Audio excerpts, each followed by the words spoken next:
ನಮಸ್ಕಾರ, ನೀವು ನೋಡ್ತಾ ಇದ್ದೀರಾ ನ್ಯೂಸ್ ಫಸ್ಟ್. ನಾನು ರಾಹುಲ್ ದಯಾನ್. ಬ್ಲಡ್ ಬಾತ್ ಅಂದರೆ ಸಾಮಾನ್ಯವಾಗಿ ನಾವು ಷೇರು ಮಾರುಕಟ್ಟೆಯಲ್ಲಿ ಉಪಯೋಗಿಸುವಂಥ ಪದ. ಇಲ್ಲಾಂದರೆ ಯಾವುದಾದ್ರೂ ಭೀಕರ ಕೊಲೆಗಳಾಗಿದ್ರೆ ಅದನ್ನು ಬ್ಲಡ್ ಬಾತ್ ಅಂತ ಕರಿತೀವಿ. ಆದರೆ ಈಗ ಕಾರ್ಪೊರೇಟ್ ಕಂಪನಿಗಳಲ್ಲೂ ಈ ಬ್ಲಡ್ ಬಾತ್ ಅನ್ನುವಂಥ ಪದ ಕೇಳಿ ಬರ್ತಾ ಇದೆ.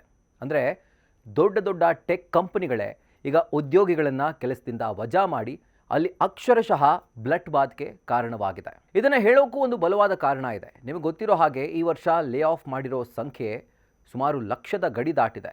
ದೈತ್ಯ ಟೆಕ್ ಕಂಪನಿಗಳೇ ಉದ್ಯೋಗಿಗಳನ್ನು ಕೆಲಸದಿಂದ ತೆಗೆದುಹಾಕಿವೆ. ಇವೆಲ್ಲವಕ್ಕೂ ಮುಖ್ಯ ಕಾರಣ ಆರ್ಟಿಫಿಷಿಯಲ್ ಇಂಟೆಲಿಜೆನ್ಸ್.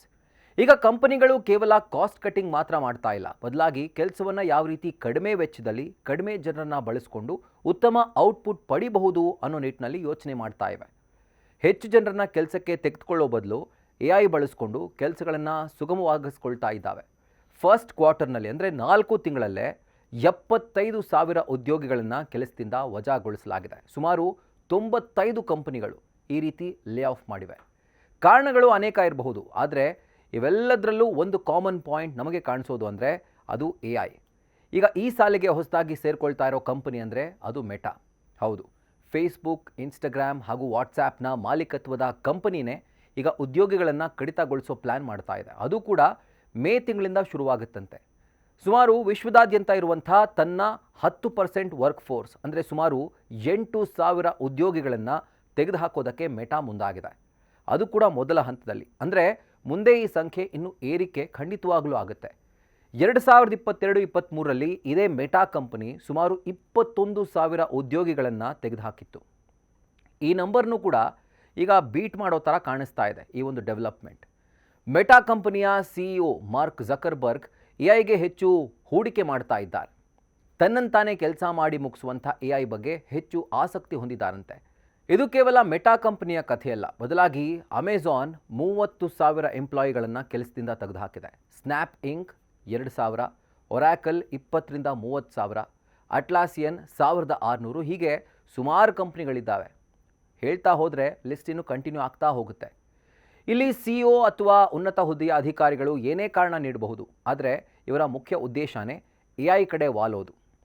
ಇನ್ನು ನಾವು ಕೆಲಸ ಕಳೆದುಕೊಳ್ಳೋದ್ರ ಬಗ್ಗೆ ಮಾತನಾಡ್ತಾ ಇಲ್ಲ, ಕೆಲಸ ಕಳೆದುಕೊಂಡ ವ್ಯಕ್ತಿಗಳ ಬಗ್ಗೆ ನಾವು ಮಾತಾಡ್ತಾ ಇದ್ದೀವಿ. ಈ ಲೇ ಆಫ್ ಅಂತ ಬಂದರೆ ಮೊದಲು ಟಾರ್ಗೆಟ್ ಆಗೋದೇ ಹೊಸದಾಗಿ ಕೆಲಸಕ್ಕೆ ಸೇರಿಕೊಂಡಿರೋರು.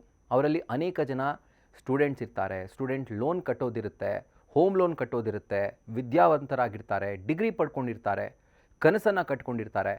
ತತ್ಕ್ಷಣಕ್ಕೆ ಕೆಲಸದಿಂದ ವಜಾ ಮಾಡಿದ್ರೆ ಹೇಗೆ ಹೇಳಿ?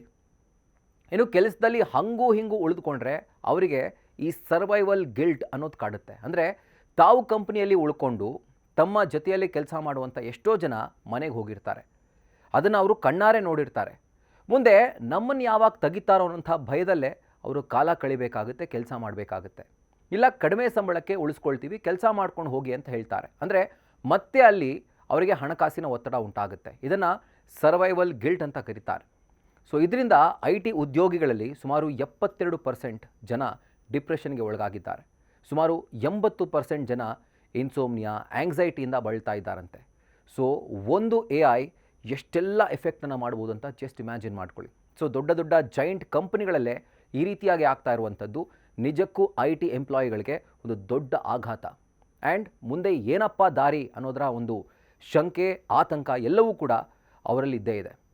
ಸೊ ಇಲ್ಲಿ ಬರೀ AI ಬಗ್ಗೆ ನಾವು ಮಾತಾಡ್ತಿಲ್ಲ, ಕೆಲಸ ಕಳ್ಕೊಂಡಂತಹ ಆ ಜೀವ ಎಷ್ಟು ಒದ್ದಾಡ್ಬೋದು ಜಸ್ಟ್ ಇಮ್ಯಾಜಿನ್ ಮಾಡ್ಕೊಳ್ಳಿ. ಕೇವಲ ಒಂದು ಜೀವ ಅಥವಾ ಒಬ್ಬ ವ್ಯಕ್ತಿ ಅಷ್ಟೇ ಅಲ್ಲ, ಆತನ ಹಿಂದೆ ಒಂದು ಕುಟುಂಬ ಇರುತ್ತೆ. ಸೊ ಇದೆಲ್ಲದರ ಹೊಡೆತವನ್ನು ಆತ ತಿನ್ನಬೇಕಾಗುತ್ತೆ. ಇದನ್ನೇ ಟೆಕ್ ಕಂಪನಿಯ ಬ್ಲಡ್ ಬಾತ್ ಅಂತ ಕರೀತಾ ಇರುವಂಥದ್ದು. ಇದೇ ಥರದ ಮತ್ತಷ್ಟು ಇಂಟ್ರೆಸ್ಟಿಂಗ್ ಕಾಂಟೆಂಟ್ಗಳಿಗಾಗಿ ನ್ಯೂಸ್ ಫಸ್ಟ್ ಚಾನಲ್ನ ಸಬ್ಸ್ಕ್ರೈಬ್ ಮಾಡಿ, ಬೆಲ್ ಐಕಾನ್ ಕ್ಲಿಕ್ ಮಾಡೋದನ್ನು ಮರಿಬೇಡಿ. ಕ್ಷಣ ಕ್ಷಣದ ಮಾಹಿತಿಗಾಗಿ ನೋಡ್ತಾ ಇರಿ ನ್ಯೂಸ್ ಫಸ್ಟ್, ನಿರ್ಭೀತಿಯಿಂದ ನಿಮ್ಮ ಪರವಾಗಿ. ನ್ಯೂಸ್ ಫಸ್ಟ್, ನಿರ್ಭೀತಿಯಿಂದ ನಿಮ್ಮ ಪರವಾಗಿ.